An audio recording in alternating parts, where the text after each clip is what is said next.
It is a beautiful, crisp day today here in Florida. It's supposed to be no higher than 60 degrees today. I have the dogs out. Aspen is loving this weather. I can't wait to see Aspen when we move more up north and she gets to experience snow. She's gonna love it so much. I have Ashley, one of the hound dogs, out. I'm going to let the other dog out a little bit later. I want to get some garden cleanup done today. Even Bobo has been enjoying the cooler weather today. It's funny because Bobo, he's a senior dog, and I swear other times when it starts cooling down a little bit, we notice that his joints get really stiff, like he has some type of weather-related arthritis. But today he was running around. I think he was really excited about the cooler weather. He was running all around and acting really hyper in the morning when we came out here to do animal chores.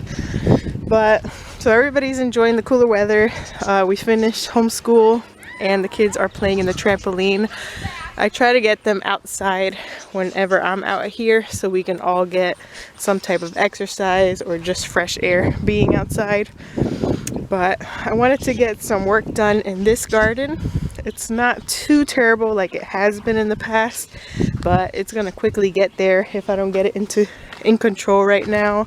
I have a couple things growing in the garden boxes. You can see some beets here. I believe this is some type of flowers that have sprouted up from just reseeding itself. And so not very many weeds to pick inside the actual boxes, but if we come back here and I show you where we have the blueberry bushes, this is where it's getting pretty bad. So you can see all of the green weeds in between.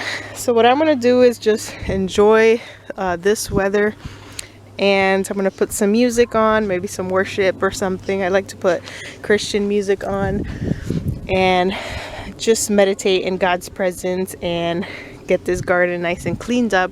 Gives me some exercise, gives me some meditation and relaxation time, and get this chore that's been hanging over my head done as well. We have some flowers growing.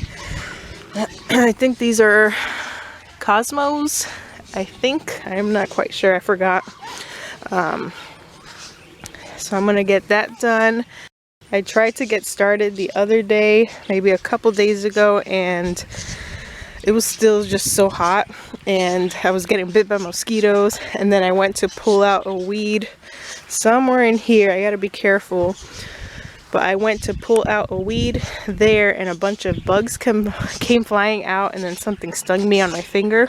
I didn't get to see what kind of bug it was, but it didn't cause too much of a reaction. My finger swelled up a little bit, but not like before. I've gotten stung by a bee not too long ago on my foot, and my whole foot got really swollen for like a week. And then after that, most recently I got stung by a wasp on my hand, and my hand got swollen. So I've been having bad reactions to the bug stings. But whatever it was that bit me, it was like a group of them that flew out of the ground, and one of them stung me, but it didn't cause so much of a reaction, and I didn't get to see what kind of bug it was. It made like a loud buzzing noise, but they weren't bees. They weren't like big enough to be hornets or anything like that. So I don't know. I'm gonna be careful when I stick my hands back in there again. That's probably why I should be wearing gloves as well. But I'm gonna get this garden cleaned out and looking a little bit nicer just for myself, and so that it's not so much work. In the winter time, everything kind of just stunts down a little bit. We don't get that many weeds. It doesn't rain as much here, so the weeds don't get encouraged to grow too much like in the summer and the springtime.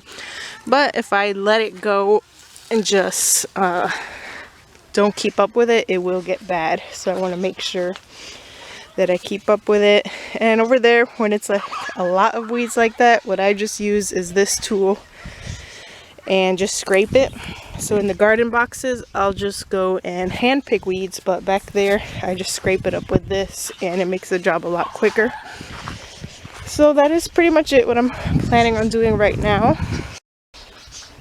Some really pretty flowers, all these different colors of the same variation, and some vincas, but everything looks just more neater and put together once I get the weeds out of the way and any of like the dead flowers from last year, get those out of the way and leave space for the new growth and the new seeds that may have been reseeding itself from last year.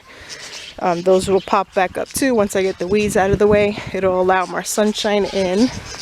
And then we did this garden last week. So we started picking all the weeds in this garden, and we got about half of it mulched with leaves that I've been raking up from the yard. I love doing that. It's so satisfying to like see the whole garden mulched with leaves, and like it highlights the stuff that we actually have planting in there. And it also helps retain the moisture and reduce the amount of weeds that are popping back up because they're smothered in the leaves. So we still have our eggplants in there, some summer squashes, curly kale, collards, and mustard greens, and I forgot what the name of the cabbage was. Napa cabbage, it's like the Asian cabbage, and some pepper plants and like 2 tomato plants in there. On that side, I still left some weeds there because we have the carrots growing in there, and they're a little bit harder to you know, to pull the weeds around those like very sensitive carrots that are just now really getting big enough to see and to poke out of the ground. So I left a cluster of weeds over there, but you can see kind of where I stopped leaf mulching. I have to finish up with that at some point, but I really wanted to get this area, after I picked the weeds here, I really wanted to get leaf mulched so that the weeds don't pop up as fast. But other than that, everybody is free ranging right now. I let the dogs loose. I have I have the sheep inside where Ashley, the dog, usually stays, so they can eat all of that area down. And the sheep only have a little while left with us. Half of the sheep are going to their new owner, I think they said the week after Thanksgiving, and then I think before that the other sheep are supposed to be getting picked up as well. So we'll be completely done with the sheep. And at the same time that the first group of sheep get picked up, they're also taking Peanut the pig, so he'll be gone and we'll just be keeping Bubba by himself.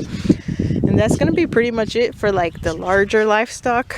As you can see, we don't have any more turkeys. The silkies are gone. We just have Turbo the duck up here, and then our white Plymouth rocks, and we got the meat chicks still inside. Now with a little bit of the drop in temperature, I'll be waiting a little while before putting them outside for sure. But what I've been doing is kind of weaning them off the heat lamp a bit. All last night they spent their first night without the heat lamp, and they did pretty good. We didn't get any, like, sometimes they pile up on each other and smother each other, and sometimes we'll find 1 or 2 dead ones on the first night of taking away their heat lamp, but that did not happen this go around, so that is pretty good. I'm happy about that. And so I'll just continue doing that, kind of weaning them off. Since it is cooler this morning, I put the heat lamp on them, but I've been weaning them off just to see how they do, and they did good for the first night.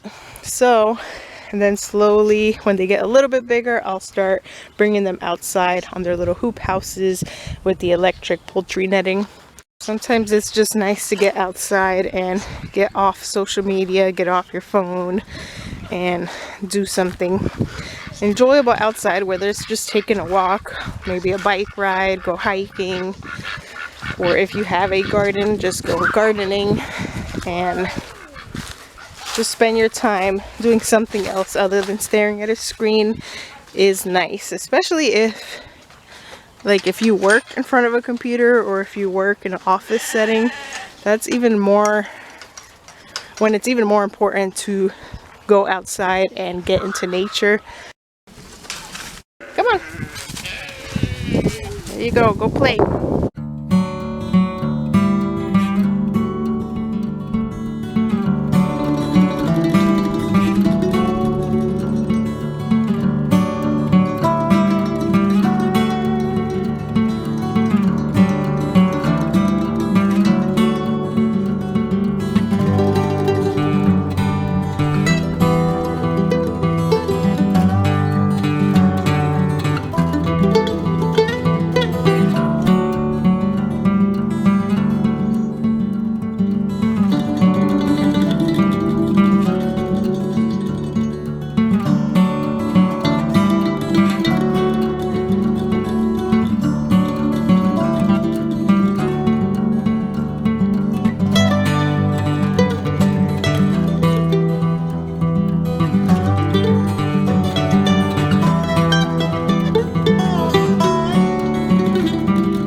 ponder about our garden and our farm in general.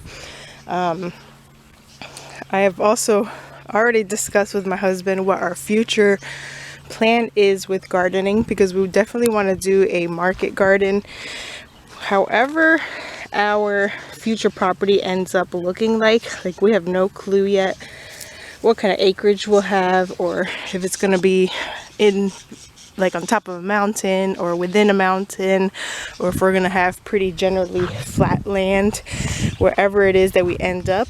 But I know for sure we want to try to have a garden and use landscape fabric to our advantage, because although it's not foolproof, you can see here we have lots of weeds and even flowers that have kind of seeded themselves into the little holes that over time happen within the landscape fabric. But we still have, even without like a big upkeep, you can see that the landscape or the weed fabric is definitely helping with the weed control. Like, it doesn't prevent it 100%, but I feel like if you keep it nicely maintained and not have too many holes going on, it helps. Because like if you look where the blueberry bushes are, that's all green with weeds, and you look here and we have landscape fabric that is not being bothered whatsoever. So that is our plan with our future property.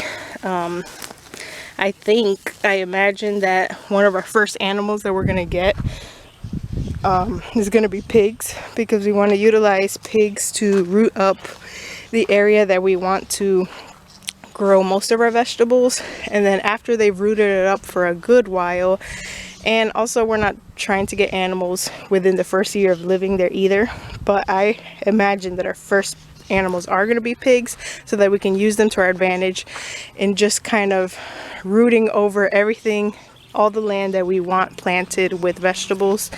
And then from there we'll see. I don't know if we're going to tarp it for a while, just to kind of let the land rest and not allow any weeds or grasses to grow back in that specific spot. And it'll also allow time for just kind of the heat of the sun or the colds of the winter to kill off any bacterias that the pigs might leave behind in their poop and all of that.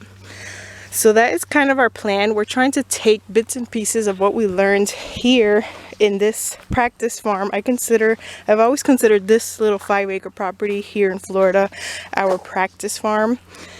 And we've learned a lot, and we learned that weed control is definitely an issue, but that's for any state, because I follow lots of pages from other states and weed control is an issue there too, not just in Florida.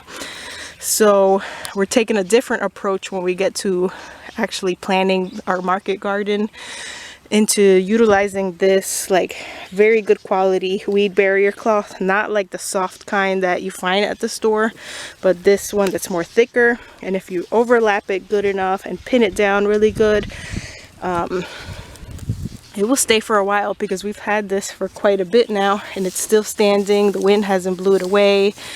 It has had some type of little holes, and it's come loose in certain areas when we've gotten like really heavy rain and it pushes dirt under it. But for the most part, it's still standing, and it's doing a great job of keeping a good maybe 80% of the weeds away from our little walkway areas. So what I picture is a huge planting area, and it's going to be landscaped just like this with this fabric. And then we'll do like what other farms do, where they burn the holes where they actually want to plant directly in there. And I think that's going to save us so much work and trouble having to weed, and it's just going to make our growing season, since it is going to be shorter up north, it's going to make our very short growing season easier for us and more successful, like more enjoyable, and we'll be spending more time actually growing the food and harvesting the food and making sure the plants are healthy than trying to control the weeds the whole time. Like, I feel like we spend a lot of time here just pulling weeds, and then everything just gets overgrown with weeds again. So I feel like we're going to be a lot more efficient with utilizing the landscape fabric. And I've also, I like to do the whole no-till gardening as well. if we're able to get a lot of mulch up there. I'm not sure if we will, or maybe if we eventually invest in our own like a mulcher, so we can make our own mulch with all the wood and branches and be able to mulch our gardens in layers and layers. So kind of like a no-till garden that a lot of farms do. So we'll definitely be trying out different things, but I know for sure that what we've done here when we plant directly into like a set garden spot doesn't exactly work out for us. We like the garden boxes, we like landscape fabric, and if we're able to do a no-till method, then that would be the best option for us to kind of take advantage of the short growing season and be able to grow as much as possible and waste as less time as possible as well. But we feel like we've learned plenty here, and we're ready to take those lessons learned and kind of improve how we're going to do things in the new farm, in the new property. And for now, we're just focusing on upkeeping what we have now so that it is still in great condition when we are ready to sell this property, and they'll be able to see everything in tip-top shape. Here in Florida, we get, like you saw, we were able to mulch half of our garden with just leaves that have fallen so far, but you can see everything here in Florida is still green, and it is middle of November right now. I think even if we're not able to afford a mulcher or any type of machine that actually, a wood chipper is what I'm saying, not a mulcher.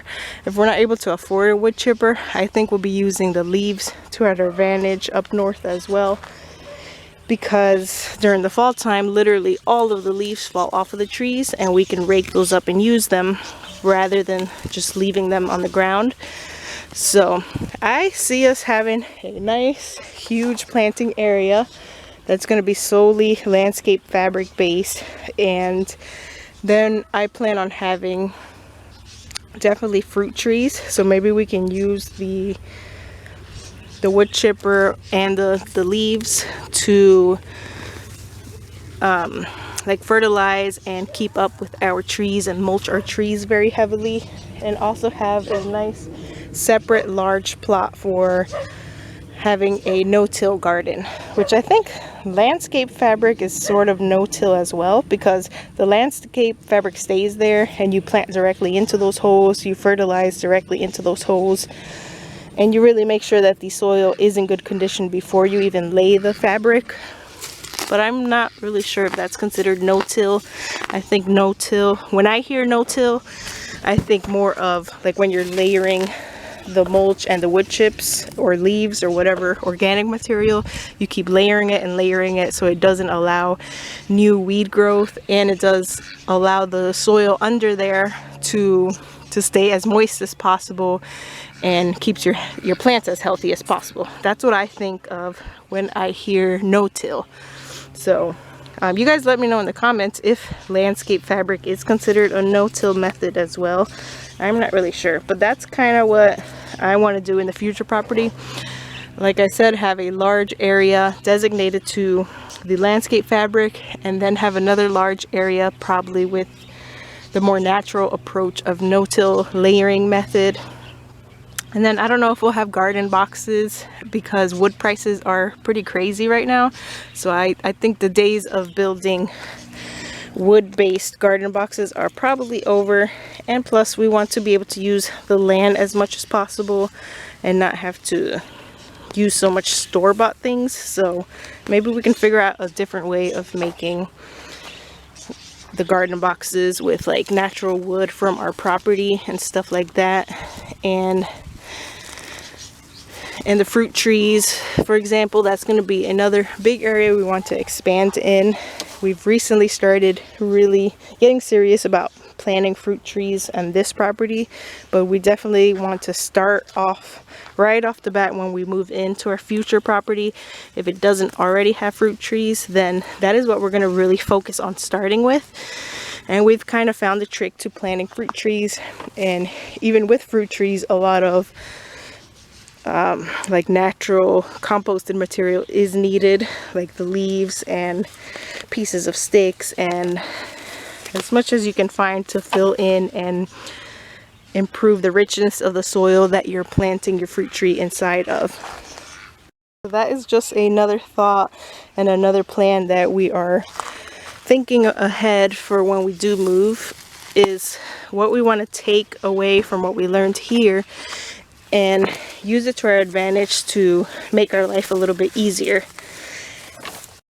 We've had plenty of years here to practice and kind of learn the grow season here and learn what works, what doesn't work, what we enjoy growing and we enjoy eating as well, versus what's easy to grow but we don't really enjoy eating and people don't really buy. Things like radishes and stuff, they're so easy to grow and they grow within like 30 days, but it's very rare to find people that like buying radishes every week, and we don't really enjoy them too much. So things like that, we probably won't put our focus too much into growing. And I want to mostly focus on growing stuff that I can also use for my business, like that I can or make jams with. That's why a big focus is going to be on fruit trees. If our property doesn't already come with some type of fruit trees, we're definitely going to go and plant as many fruit trees as we possibly can right off the bat. Because if I picture when we first moved here, we've been here about 7 years now. If we would have started planting the fruit trees and successfully did it, because we did plant quite a bit, but they all died. If we would have been more successful with that area, we would have a whole nother line of food source than what we have now. But when we move, we want to make sure that is top priority, so that 7 years down the line, when we are in the new place, we know we won't have those regrets. We'll be reaping the benefits of all of that work that we did firsthand and all of that money that we invested in planting the fruit trees upon first moving in, rather than focusing on the farm animals and everything else that we tended to focus more on when we first moved to this property. So that's some other tips, I guess, a lesson that I've learned that maybe you guys can take with you if you guys are looking for your own homestead to get started on as well. So think about what you like to have in the future. If you like to harvest fruits in the future, I mean, don't plant fruit trees if you don't like fruit, or you're not gonna know what to do with them when you're like swimming in peaches or swimming in apples. You don't want to plant anything that you don't yourself eat. But think about in the future what you want to have a lot of. That should be your main focus when you first move in, is get started on working. So that is one tip to keep in mind when you're finally into your property and you're getting started and trying to decide what you should do first. Don't get too carried away, especially when it comes to animals. Just take it very slow. We've always tried to at least have animals that are dual purpose. Like, our idea is to start with pigs because we can utilize them to prepare our land for planting, and as well as they'd eventually be meat to feed our family. So it's not like we're gonna get a bunch of pet pigs. They're gonna be there for a purpose, and then once they fulfill their purpose, we'll be able to also use them to feed our family and just go from there. Slowly start getting the animals that we see ourselves raising, and just making sure that they all have a purpose, they all have a reason, so it kind of all works into its own little ecosystem. So that way we don't exhaust our land too fast, and everything just stays within good reason. Like here, we had problems with the animals overgrazing our grass. I definitely want to avoid all of those problems by not getting too many animals too fast, and not getting any animals that don't serve a second purpose than just existing, pretty much being like a very large pet. So that's one big thing that I'll take away from this farm, because we made that mistake in the beginning, taking in a lot of animals that were just pets and not really dual purpose, and eventually we had to make those tough decisions to downsize and find them new homes once again, which is stressful for us, stressful for the past owners of the animals that trusted us with the animals, and of course it's stressful for the animal themselves getting switched up from home to home like that. So just another thing to keep in mind. But I'm gonna get finished up here, just really getting started on the garden boxes. Once I am done with everything, I will show you the progress that I got done. I'm not sure if I'll be able to finish it all today, but I'm gonna try my best, and just wanted to add that into the video.